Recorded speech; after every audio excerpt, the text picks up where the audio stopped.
नमस्ते सभी को। आज हम पढ़ेंगे राजस्थान एक परिचय। राजस्थान का नामकरण महर्षि वाल्मीकि ने राजस्थान प्रदेश को मरुकांतर कहा। राजपुताना शब्द का सर्वप्रथम प्रयोग 1800 ईस्वी में जॉर्ज थॉमस ने किया। ज्ञातव्य है कि जॉर्ज थॉमस की मृत्यु बीकानेर में हुई। विलियम फ्रैंकलिन ने 1805 में अपनी पुस्तक military memoirs of mister George Thomas प्रकाशित की। उसमें उसने कहा, जॉर्ज थॉमस ने पहली बार राजपुताना शब्द का प्रयोग किया।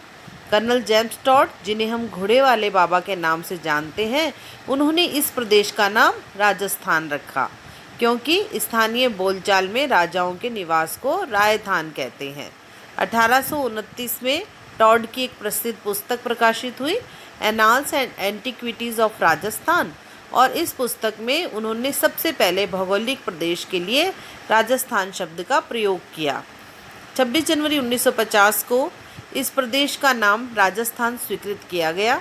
यद्यपि राजस्थान के प्राचीन ग्रंथों में राजस्थान शब्द का उल्लेख मिलता है, लेकिन वह किसी क्षेत्र विशेष के लिए न होकर रियासत या राज्य क्षेत्र के रूप में प्रयोग हुआ है।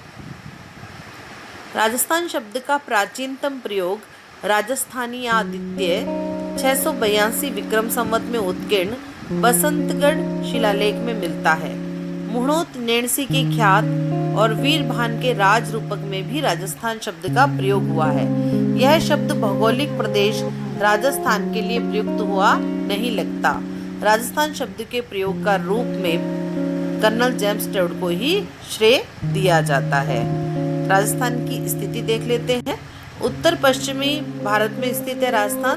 23 डिग्री 3 सेकंड उत्तरी अक्षांश से 30 डिग्री 12 सेकंड उत्तरी अक्षांश तक इसका अक्षांशीय विस्तार 7 डिग्री 9 सेकंड है और 69 डिग्री 30 सेकंड पूर्वी देशांतर से 78 डिग्री 17 सेकंड पूर्वी देशांतर के मध्य इसका देशांतरीय विस्तार है।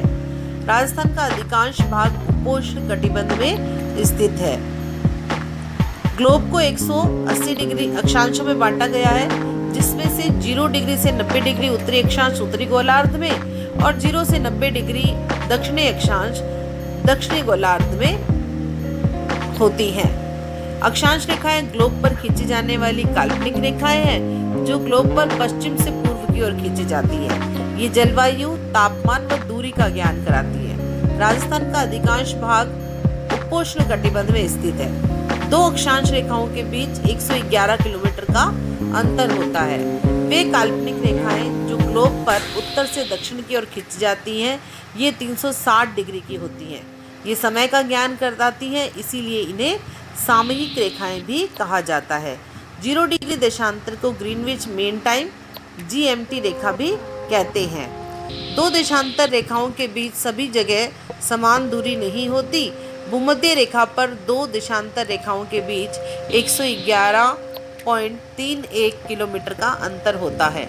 180 डिग्री रेखा को अंतर्राष्ट्रीय तिथि रेखा कहते हैं, जो बेरिंग सागर में से होकर जापान के पूर्व से गुजरती हुई प्रशांत महासागर को काटती हुई दक्षिण की ओर जाती है।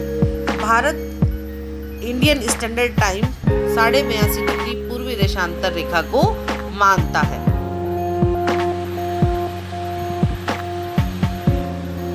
यह उत्तर प्रदेश के इलाहाबाद के पास से नैनी से गुजरती है। राजस्थान के देशांतरीय विस्तार के कारण पूर्वी पश्चिमी सीमा में 36 मिनट का अंतर आता है और धौलपुर में सूर्योदय के लगभग 36 मिनट बाद जैसलमेर में सूर्योदय होता है। कर्क रेखा 23.5 डिग्री उत्तरी अक्षांश ये राजस्थान के डूंगरपुर जिले के चीखली गांव के दक्षिण से और बांसवाड़ा जिले के कुशलगढ़ तहसील के लगभग मध्य में से गुजरती है। कुशलगढ़ में 21 जून को सूर्य की किरणें लंबवत पड़ती हैं।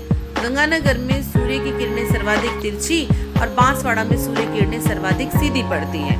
राजस्थान में सूर्य की लंबवत किरणें केवल बांसवाड़ा में पड़ती हैं। धन्यवाद।